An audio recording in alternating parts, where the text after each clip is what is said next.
Highbridge, a division of Recorded Books, presents Policing Gun Violence, Strategic Reforms for Controlling Our Most Pressing Crime Problem, by Anthony A. Braga and Philip J. Cook.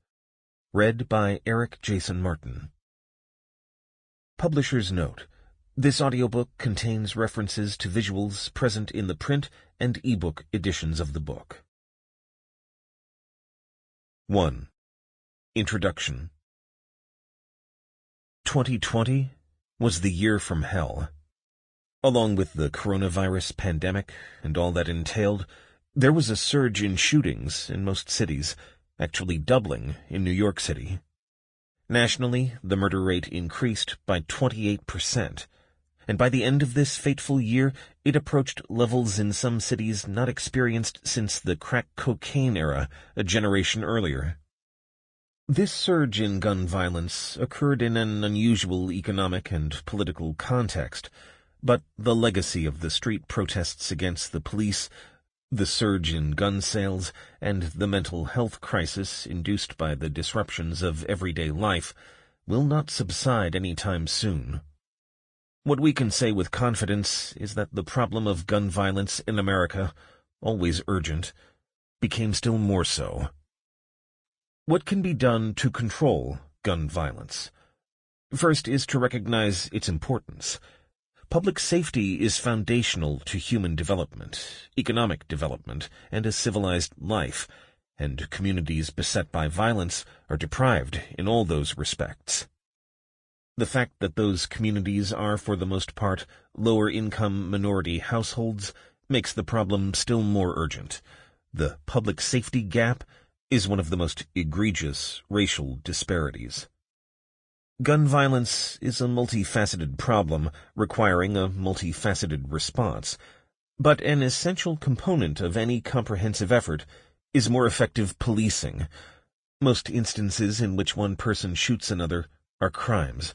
The police offer a unique capacity for violence prevention that has no good substitute from other institutions, and effective policing could prevent much of the shooting.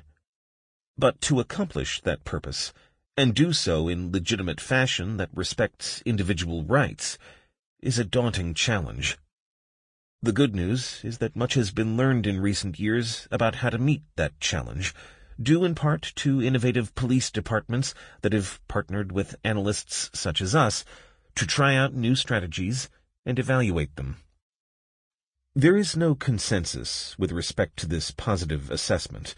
Quite the contrary, the police do not get much respect these days. Some doubt that police departments are even concerned with protecting the communities of color that bear a vastly disproportionate share of the burden.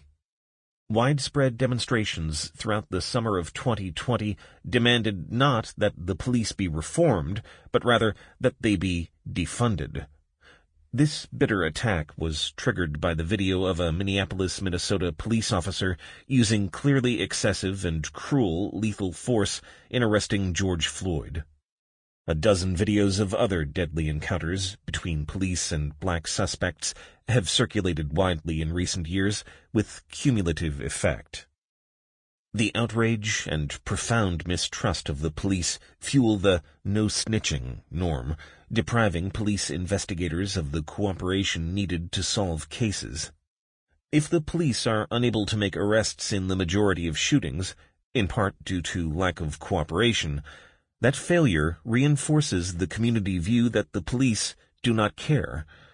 But, given the necessary resources and direction, this vicious circle can be reversed.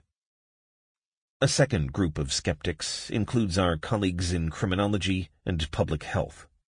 A prevalent view among academic criminologists circa 1990 was that the police had little effect on crime rates. That was not because the police were not trying hard enough, but rather because law enforcement was intrinsically irrelevant. In this view, crime rates were determined by root causes found in systemic inequality, lack of economic opportunity, inadequate schools, drug and alcohol abuse, popular culture, and so forth. At the time, violent crime rates were peaking at unprecedented levels, and police chiefs throughout the country gladly embraced the criminologists' view that the police were irrelevant and hence not to blame. But that comfortable view was ultimately undercut by a handful of police executives, most notably William Bratton. Bratton was appointed commissioner of the New York City Police Department twice, the first time beginning in 1994. In these and other leadership positions, he accepted responsibility for reducing crime and insisted that his commanders view crime as a problem to be solved. The extraordinary improvements in public safety under his watch helped reverse the police are irrelevant narrative. Colleagues in public health often appear to share the pre-Bratton viewpoint.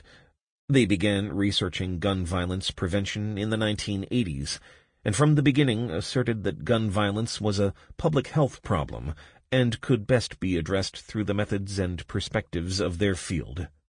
They, with notable exceptions, have ignored or minimized the role of the criminal justice system. In the public health perspective, violence prevention requires working as far up the causal chain as possible, which leads back to root causes. Law enforcement is viewed as responding to crime after it occurs, rather than seeking to prevent it, and hence of marginal interest. But that reflects a profound misunderstanding. In fact, the primary reason why police investigate crimes and arrest perpetrators is to prevent future crimes. Sir Robert Peel, the father of British policing, hence the nickname Bobbies, is credited with 9 principles formulated in 1829 to guide the new police force. His first principle is the following: the basic mission for which the police exist is to prevent crime and disorder. The 2 principal mechanisms by which reactive policing can prevent crime are deterrence and incapacitation.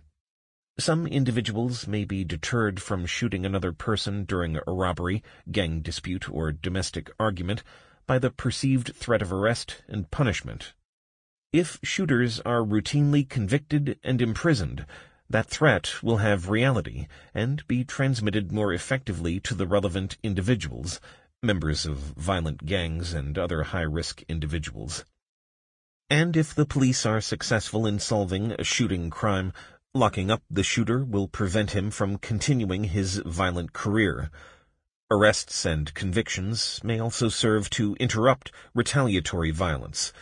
Violence begets violence, and violence interrupted prevents future violence.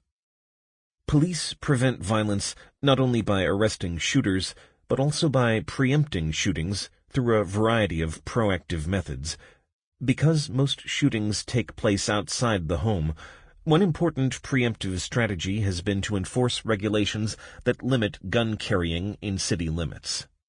That is not a new idea. In the 1880s, cowtown marshals of the Wild West sought to enforce local bans on gun carrying in city limits, which famously led to the shootout at the OK Corral in Tombstone, Arizona. Although important for public safety, police actions to deter illegal carrying must be carefully focused to avoid violating individual rights. Focus is also a guiding principle for directing proactive police efforts in other domains, including developing effective interventions for calming volatile gang rivalries and cooling violent hotspots in the city. Advocates for the public health perspective have been among the leading voices for gun control. Stringent regulation of guns is warranted in this view because without guns, violent encounters tend to be far less deadly. But although there is much to be said for regulating firearms, this approach has limited scope in the American context. The political tide has swept away much of the state and local regulations during the past 50 years. That process was accelerated by a U.S. Supreme Court ruling in 2008 that for the first time found a personal right to keep and bear arms in the Second Amendment. Gun sales surged throughout 2020 adding fuel to the fire created by civil unrest and a fraught presidential campaign. No regulation stood in the way, and both the court and the current political reality are likely to preclude more stringent legislation. Federal and some state regulations remain in place and are helpful, but for the purpose of gun violence prevention, they cannot serve as an alternative to enforcement of criminal law. More than that, these existing regulations are only effective to the extent that they are enforced, bringing us back to the importance of the police in the prevention effort. Just to be clear, we are entirely supportive of addressing the fundamental socioeconomic conditions that are associated with serious violence. Reversing systemic racism, growing economic inequality, and child poverty is in the public interest, regardless of whether there is a direct connection to crime and violence. But we are confident that serious violence rates can change dramatically, even without fundamental social change. Recent history proves the point. During the Great Crime Drop from 1993 to 2014, the national homicide rate halved, led by reductions in gun violence. Yet this dramatic improvement in public safety was not the result of improvements in the usual list of root cause conditions. Indeed, during that same period, the distribution of income became even more unequal. Racial disparities in education and employment remained distressingly large, and safety net, anti-poverty programs were no less deficient. Yet every large city became dramatically safer, and the quality of life thereby improved.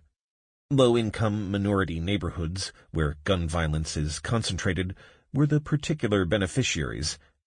Here is our bottom line. We are committed to pursuing an equitable and just society, and also committed to pursuing public safety. Progress on either goal is much to be desired. The two goals are related, but not quite in the way sometimes suggested by progressive rhetoric. A more economically just society is obviously desirable, but not a prerequisite for a safer society, and creating a safer society would reduce one of the great and unjust disparities. The unprecedented surge in gun violence in 2020 killed and injured tens of thousands more than in the previous year, and most of the victims were black. Communities of color, whose elders were particularly hard hit by the coronavirus pandemic, found their youth targeted by this second outbreak.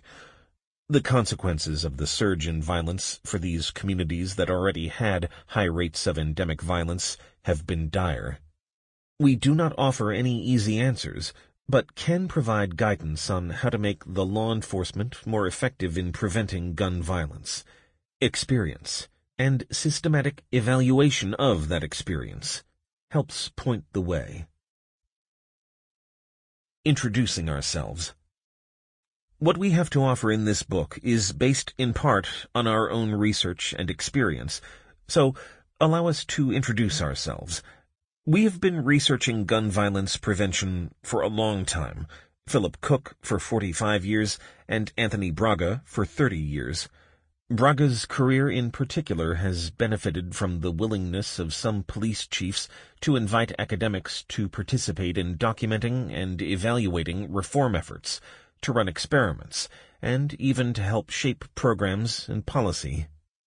Early in his career, starting in late 1994, he worked at Harvard's Kennedy School of Government, where he and several colleagues were tasked with assisting the Boston Police Department in reversing the epidemic of gang violence in Boston. The program they developed and helped implement, known as Operation Ceasefire, was highly effective at reducing shootings and became a widely imitated model for other cities. The best-known element of Ceasefire was an innovation called focused deterrence, in which the Boston police called in the members of a violent gang and warned them that they were all subject to enhanced enforcement if any members were known to be involved with guns. At the same time, street outreach workers and social service providers attending the call-in offered help in redirecting their lives. The community, and particularly black churches, provided vital support to this dramatic intervention. A key conceptual insight was that youths caught up in drug dealing and gang violence were capable of making better choices, and they would do so if it appeared worthwhile. The possibility of arrest, always real, was made personal, and hence more influential on that choice. Braga's career of action research continued during his faculty appointments at Harvard, Rutgers, Northeastern, and now Penn. For example, in the city of Lowell, Massachusetts, he organized and ran a promising field experiment in which the police were coached to identify hot spots of crime and develop interventions that could help gain control by limiting crime opportunities at these problem places. Between 2007 and 2013, he served as Chief Policy Advisor to former Boston Police Commissioner Edward F. Davis, and worked with his command staff and line-level officers on community policing and crime prevention initiatives, including a series of reforms that were effective in reducing gun violence and increasing homicide clearance rates.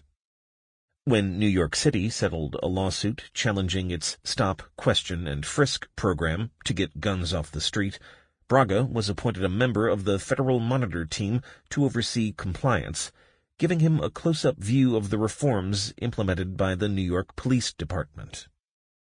Cook has pursued a somewhat more conventional academic career path as a professor of public policy at Duke University.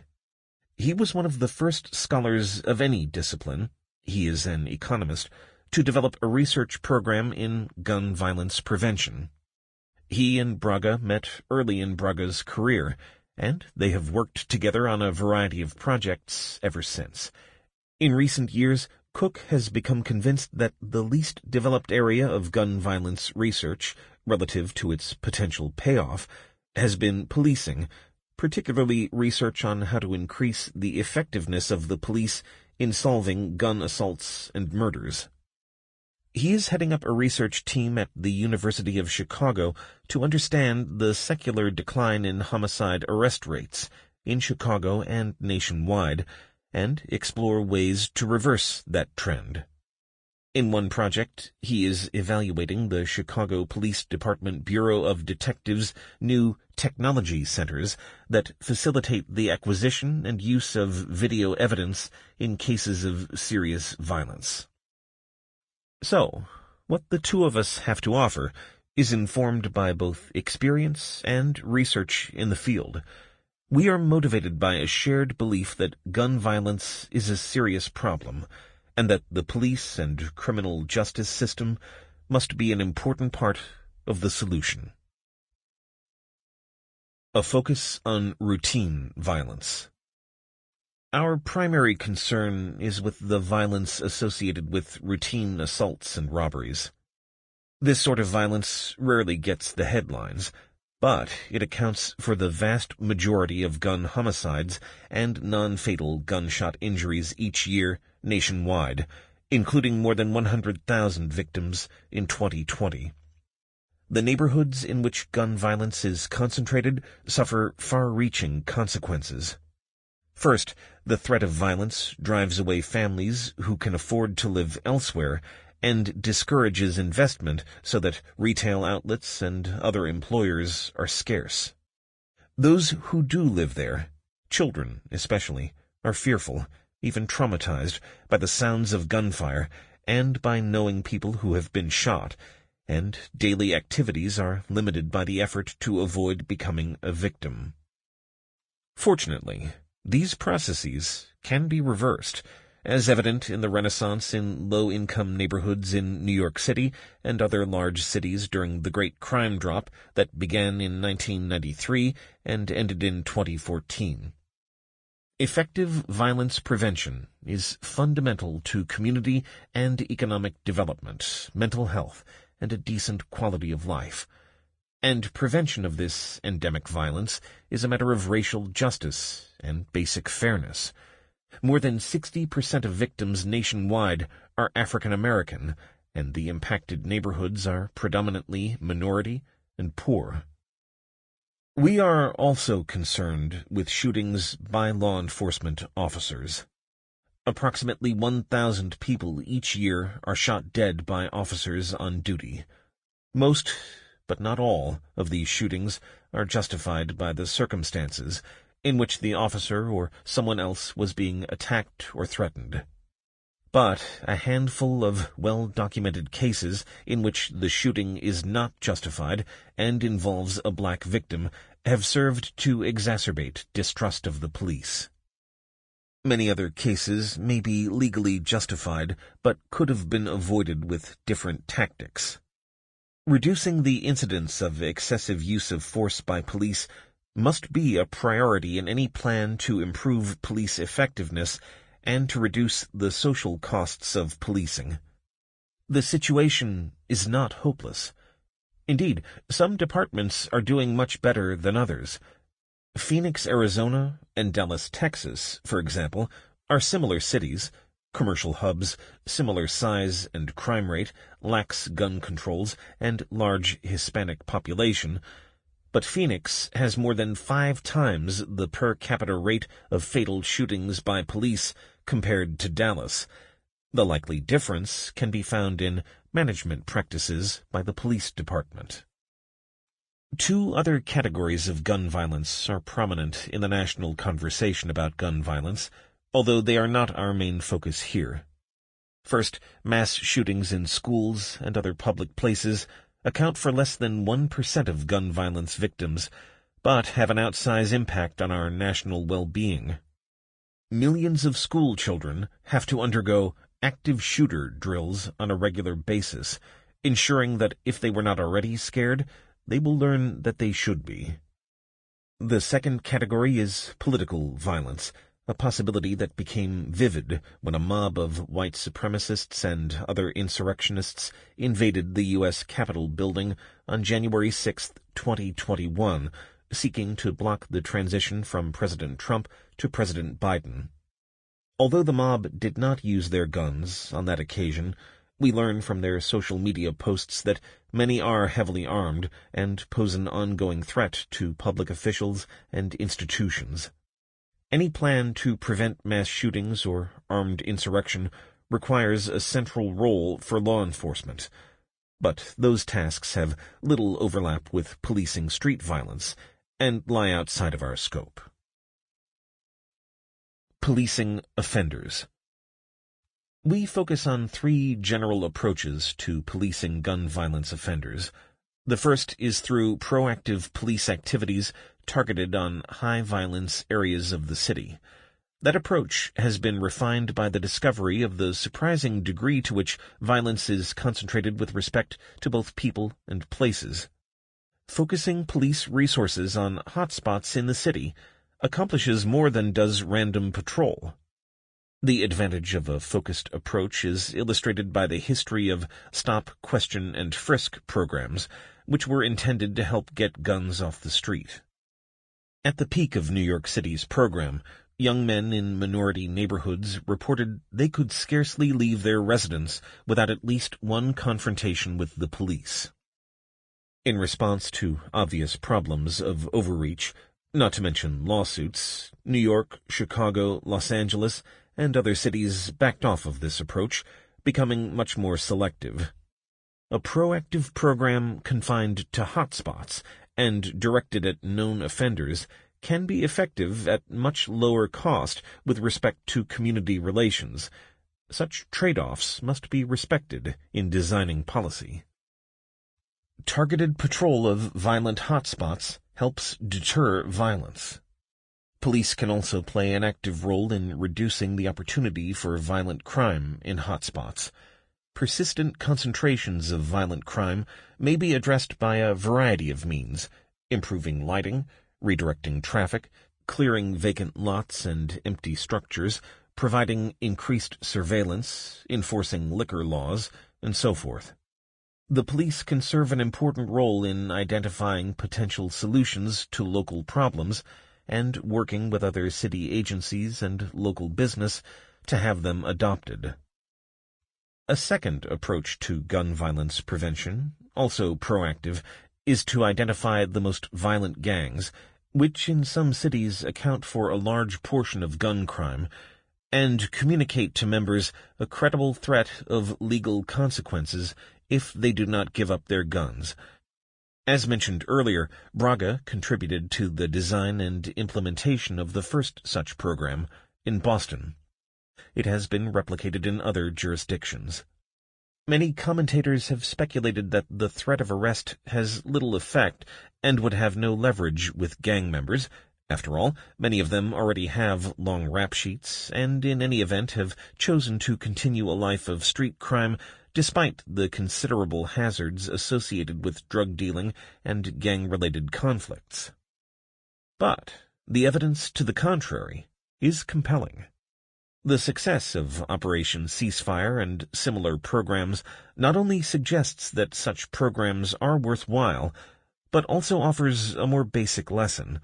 Contrary to the skeptics, some of these young men can indeed be swayed by a credible threat of future legal consequences for carrying and using guns in crime.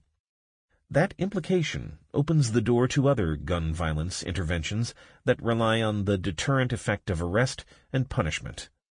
Importantly, focused deterrence programs include community mobilization and social service provision actions that can help enhance police legitimacy in cities that have adopted the approach. The third approach we consider is to increase the arrest and conviction rate for criminal shootings, both non-fatal and fatal. Following Sir Robert Peel, the primary justification here is to prevent future violence. When an individual or a gang is violently attacked, the police represent an orderly and legitimate alternative to further violence in the quest for private revenge. A successful investigation resulting in a good arrest and prosecution is in effect a service to anyone who cares about the victim and the neighborhood, whereas a failed investigation may be viewed as the result of a lack of interest or effort by the police. Distressingly, failure is much more common than success. A number of large cities have arrest rates for non-fatal shootings on the order of 10%, and only a fraction of those result in conviction. If the victim dies, the chance of an arrest is higher, partly because the police give higher priority to homicide than non-fatal shootings, but even then the arrest rate is typically less than half. In a real sense, then, the police are underserving their constituency in this key respect. The police have been vilified for doing too much in minority communities, as in the case of high-volume street stops, but in cities in which one person can shoot another with what amounts to legal impunity, they are surely doing too little. A common barrier to successful investigation is the lack of cooperative witnesses. In many cases, the victim of a non-fatal shooting knows something about the shooter that would be helpful to the investigation, which represents an opportunity, but only if the victim can be persuaded to talk. Indeed, if the victim refuses to cooperate, it is essentially impossible to make a case that would hold up in court. It would seem that if the victim dies, the investigator's challenge is still greater because a potentially key witness is lost. But the fact that gun homicides have a higher arrest rate than non-fatal shootings indicates that investigative effort, typically much higher for fatal shootings than non-fatal shootings, matters, and can overcome obstacles to investigation, including reluctant witnesses. A lighter caseload for the detectives will lead to a higher arrest rate, as will improved access to technical support and better case management. There is much that can be done if law enforcement does assign higher priority to solving cases of serious violence. The goal is to ensure that shooters are held accountable and prevented from shooting again. The ultimate goal is to serve the community by preventing gun violence. motivating the police to do the right thing. The much-discussed Ferguson effect is relevant to the role of police in violence prevention. It has become a familiar story. A Ferguson, Missouri police officer fatally shot Michael Brown in August 2014. The event was... Sample complete. Ready to continue?